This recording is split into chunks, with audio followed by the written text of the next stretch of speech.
Hello, my friend. A few words about Irish Murdoch on evil. Irish Murdoch, the Anglo-Irish philosopher and novelist, developed quite a vision about what evil was. For her, it was the result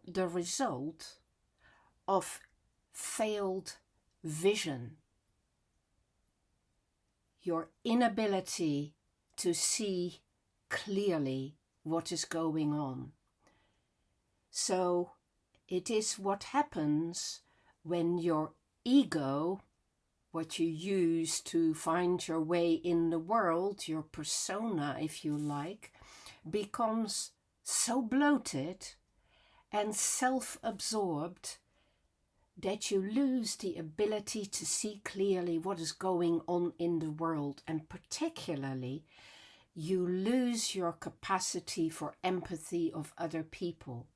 You lose your ability to see others as they are in their sensitivities, their vulnerability, their suffering.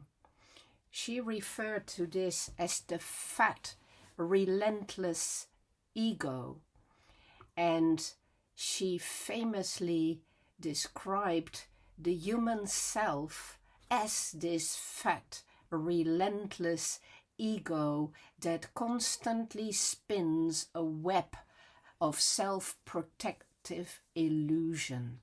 She believed that most of us live with this self-aggrandizing illusion, and that becomes delusional in some people. Most evil, she thought, was done by people who are not trying to be wicked, but who are simply too busy looking out for themselves, or, as she has it, looking at themselves, who treat others as tools or characters in a play, as it were, the play, the drama of their own internal life, rather than as independent beings.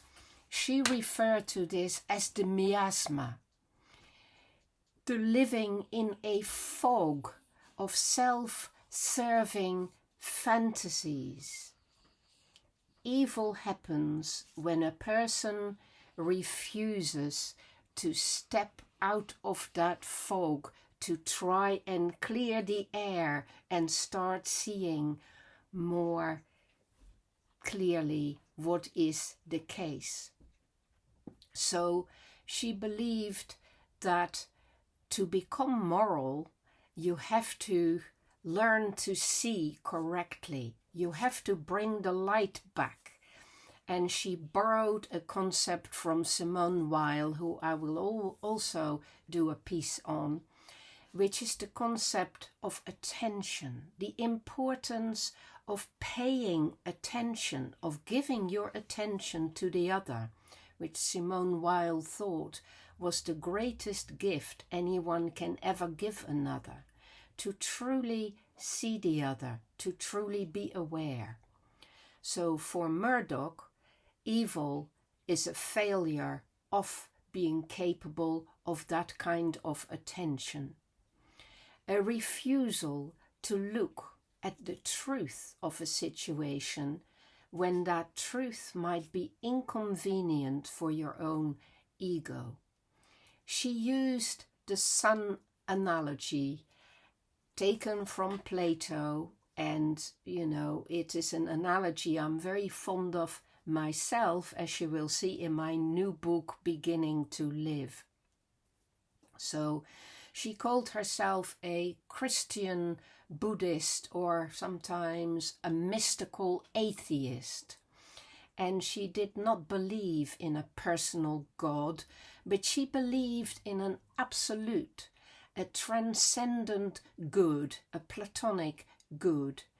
So she wanted to live in search for this good. I'm completely aligned to that idea, and she used the sun analogy, comparing the good to the sun, which you cannot look at directly, but the light that it sheds on things is nevertheless essential for you to be able to make out what things are actually like in the world.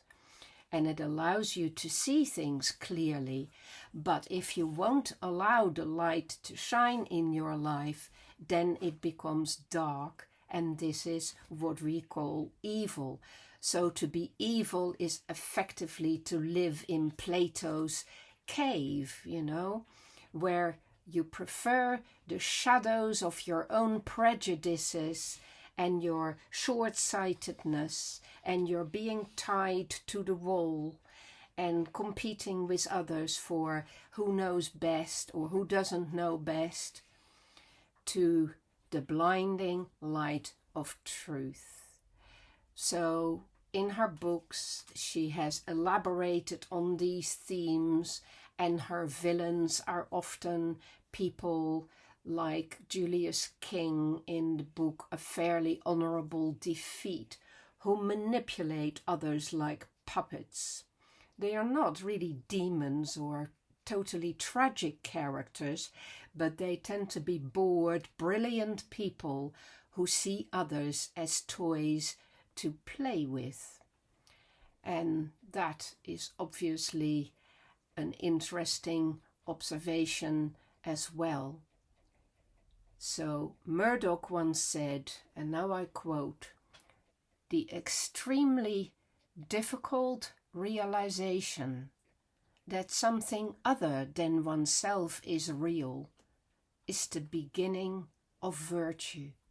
And she believed that bringing the light back into your life and turn it upon yourself to find some modesty and humility, and to learn to see others as equally important in this world to yourself, is a task that will take a lifetime.